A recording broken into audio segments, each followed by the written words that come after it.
There were numerous carcasses lying in a huge distribution center containing different things. The hero, along with the undead, inspected the room. He said he trusts Hanko is with Jisoo now. The primary person expressed that he didn't have the foggiest idea where the exit from this enormous room was. Unexpectedly, he saw the cadaver of a man. He walked closer to the person in the beige coat who had blood running down his face. He realized that the person was alive and saw various injuries on his body, as well as a pool of blood under him. Looking a little, unfortunately, at the bleeding person, the legend expressed that in such a situation, the force of his elixirs wouldn't be sufficient to save him. Slightly opening his tormented eye, the person lifted his hand with difficulty. He highlighted the case, saying to see what was in it.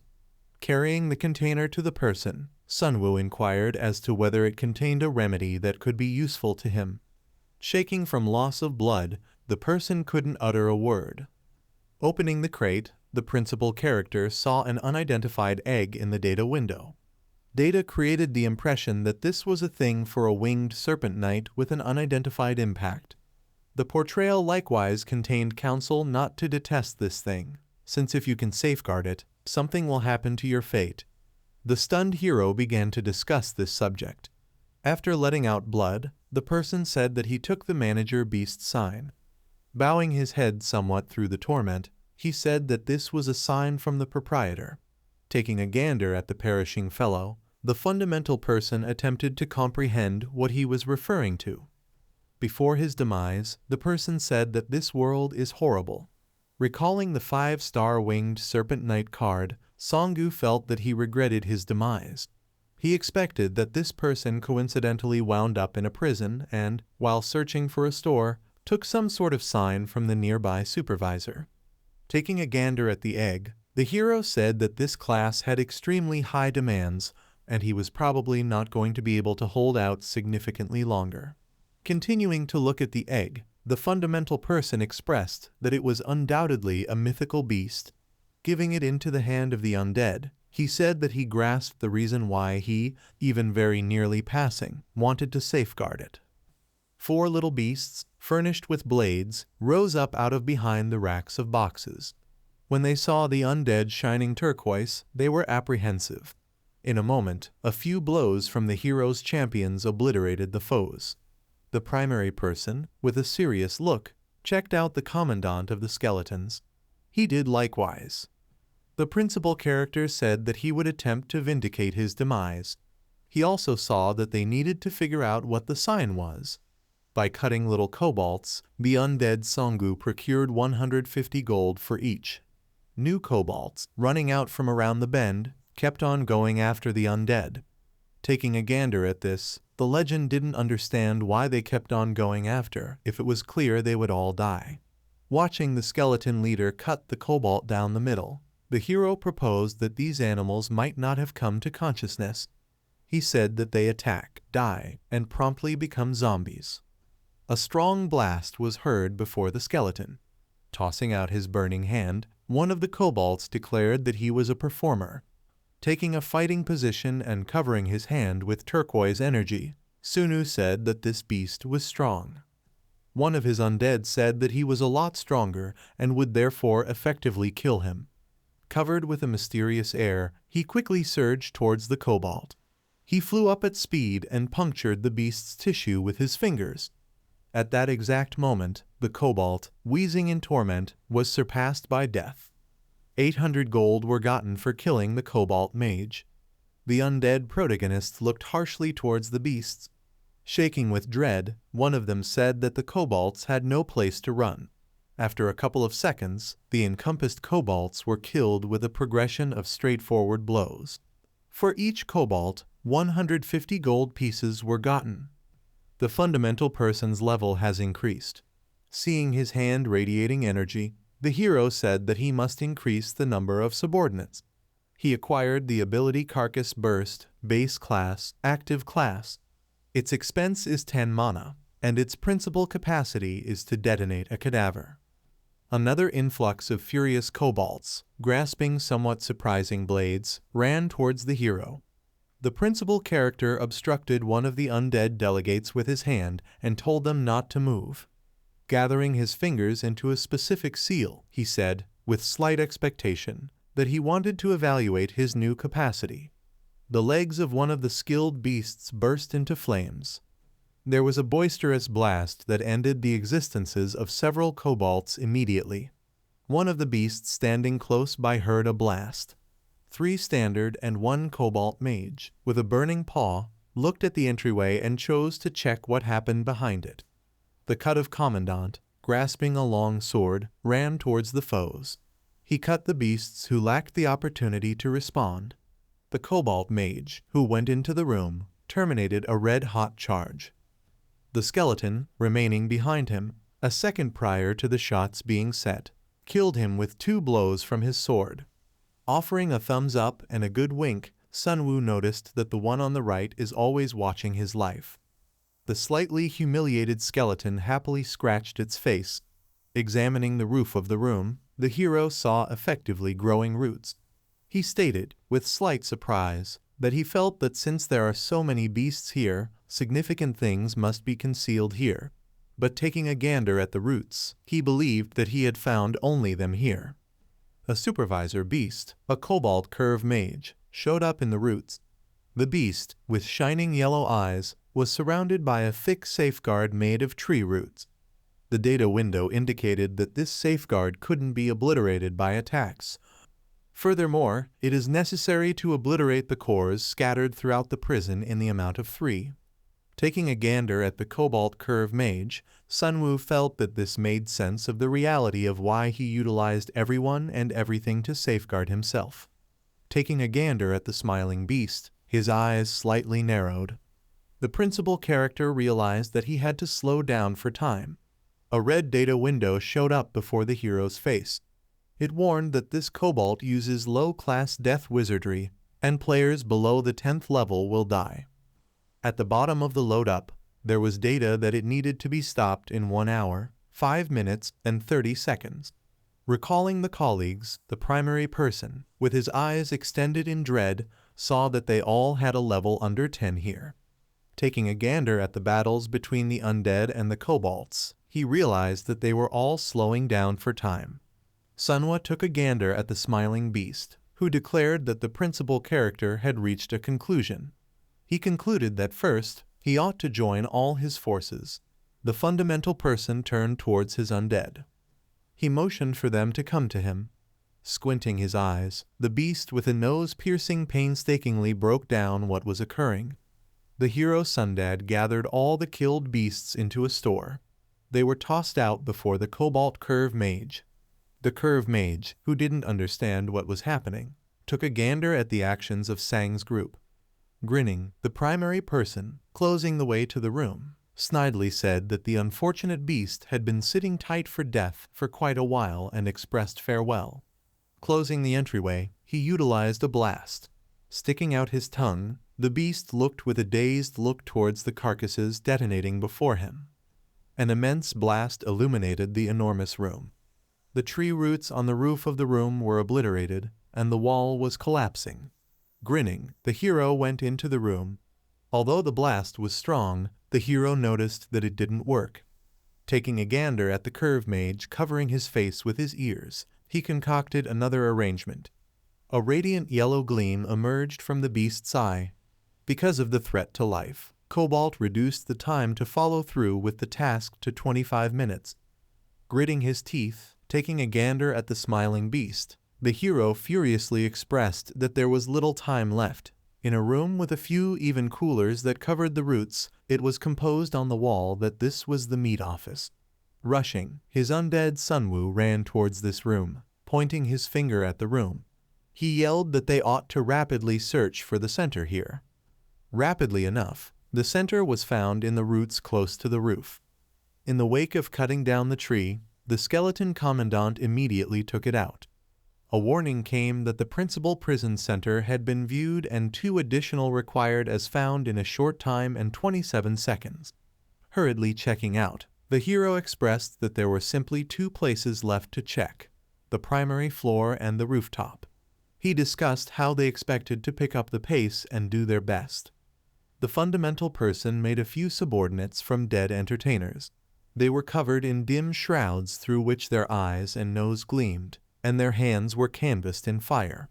A first-level entertainer collaboration impact seemed, the condition for the presence of which was the presence of at least 3 performers. The impact was a 20% expansion in spell speed. The data window informed that the primary person can check the memory section of the departed. With a virus look, he expanded his hand towards the new undead. He expressed that this was a decent capacity, having the option to test the recollections of the dead. In the wake of evaluating their previous, he highlighted the elevator and said that he generally knew where the next center was. He called the undead to go to the principal floor. Going down to the primary floor, he saw the carcass of a kobold. Taking a gander at him, he expected that Jisoo killed him. Taking the center lying in the cadaver of the beasts, he happily proclaimed that it was most certainly she who made some meaningful difference here. The legend saw a console and screen flying at the beast. Turning towards the hurler, he yelled for Jisoo to find Hanko and Kungu while he dealt with the leftover center. With consuming eyes and a malicious grin, grasping a kobold, the fellow said that he was late. Along with the skeleton, the fundamental person scoured his eyes somewhat entertainingly. While taking a gander at this scene, squinting his eyes slightly, he took a gander at the person Jisoo. Approaching the hero, he asked him what was occurring. Highlighting the side, he declared that these were the stunts of the prison proprietor. He also asked what happened to Hanko. A tall man in a dull shroud, while obliterating the beasts, said that they lacked the capacity to deal with moronic discussions and they expected to annihilate the following center. They had 13 minutes and 27 seconds left. The entire group composed, annihilated the beasts. Sunu expressed that they don't have time and they need to find the center first. Cutting one more kobold with her sword, Jisoo highlighted the center. The effectively going after beasts said that they wouldn't let them through. The hero team has under 11 minutes left. While battling the kobolds, the fundamental person noticed that they give their lives to safeguard the center. With his hands collapsed, Sangu shouted to the skeleton leader. The hero plunked down in his arms and tossed him energetically towards the center. The undead commandant flew over a gathering of stunned kobolds. He, having made a little Su attack, cut the center of the prison. The data window informed them that they had 9 minutes and 8 seconds left. The hero's undead crews were pursuing the remainders of the beasts. The kobolds took off in dread, not understanding what to do. The data window said that the archmage's defensive obstruction was switched off. Clearing sweat off of his jaw, Sunwoo expressed that now they just had to obliterate the primary performer. Taking a gander at the vanishing safeguard from the underlying foundations of the tree, the archmage opened his mouth in shock. The fundamental person expressed that he would get back at him since he made him sweat a ton.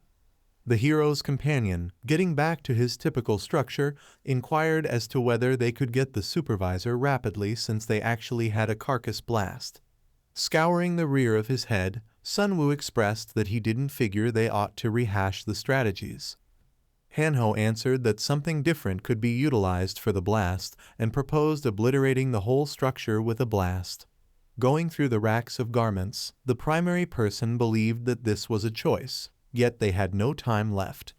The underlying foundations of the tree spread much more effectively all through the area. The hero has 2 minutes and 12 seconds left. Sitting in a tree open to the entry, the kobold archmage asked Sunwoo how he did it. The fundamental person expressed that in spite of the fact that there were just 2 minutes left, the beast had reached a conclusion. One of the delegates of the undead began to make a fireball in his grasp. With one exact shot, he managed areas of strength for the archmage, who took off from the blast. Gritting my teeth, Sangu expressed that the archmage himself was unequipped for anything and would reach a conclusion. 3 roots began to rise up out of the kobold's mouth. The versatile underlying foundations of the tree started to fold over the beast. The hero group took a gander at the change of kobold with shock and a little trepidation. The genuine supervisor beast seemed the soul of the fallen tree, a 3M wooden beast with roots stretching out from the primary body. Rushing towards a gathering, pivoting and running in the other course, they at the same time felt that it was not kobold. Snarling with outrage, the soul of the fallen tree diverted the little undead hero. He grinned evilly and grains of fire emerged from his eyes. With his eyes fully open in shock, the principal character taking off saw that a yellow-red light began to exude from the beast. Sunwoo yelled to his colleagues to take off from the tremendous beast. Stopping, Jisoo canvassed her sword in fire and declared that it could overcome the beast's supervisor. Having struck his appendage, Jisoo perceived how the injury was instantly mended by different pieces of the roots. Remaining close to the undead, the hero yelled at Jisoo to evade. The beast's roots, which went about as appendages, were harmed by the fire assault. There was an enormous blast in the space of the beast. Grasping his clenched hand, Sunwoo inquired as to whether that was all. Bringing down his head and shutting his eyes, the hero's companion advised him that there was a revival spell. The liquid left half of the beast canvassed in efficient power energy was re-established. A few blows of fire enchantment arrived on the rear of the beast's head, which had recently recuperated. With his head ablaze, he turned irately towards the undead heroes. The performers made an ever-increasing number of fireballs, taking a gander at Jisoo going after from behind with her consuming blade. Hanko asked how they could win, assuming he was continually recuperating. The protagonist expressed that the best anyone could hope for at that point was to continually go after the beast's eyes. Enlarged in shock, the data window advised that the beast's mana had run out, and its actual strength was beginning to drain. The primary person took out an evil presence bloodstone, an unbelievable sort that gives a devil trait. Its principal highlight is that it takes 2% of the foe's mana while going after. He declared with a sure grin that this is his gift for the savage utilization of mana and called the beast idiotic. The soul of the fallen tree, with 2 immense wooden hands, assaulted Songu from various sides. Hanko inquired with dread whether it would be feasible to stop this beast totally. The top of the room started to implode. The principal character said to withdraw. Every one of the people and undead began to run out of the room. The beast, unfit to stay aware of them, extended its hand toward them. Grinning victoriously, making a motion with his fingers canvassed in energy, Sunwoo expressed that not every one of the skeletons was with him, and they arranged a gift for him on the primary floor. Sunwoo orders to explode every one of the beasts lying on the main floor. An enormous progression of energy started, a blast going through the beast's whole body. The fire liquefied his body. A data window showed up before the hero's face, which said that he got 12,840 gold coins for killing the genuine supervisor beast, the soul of a fallen tree. His level was raised to 10. Clearing his path through the residue raised by the exp explosion, the principal character said that he didn't anticipate getting another level.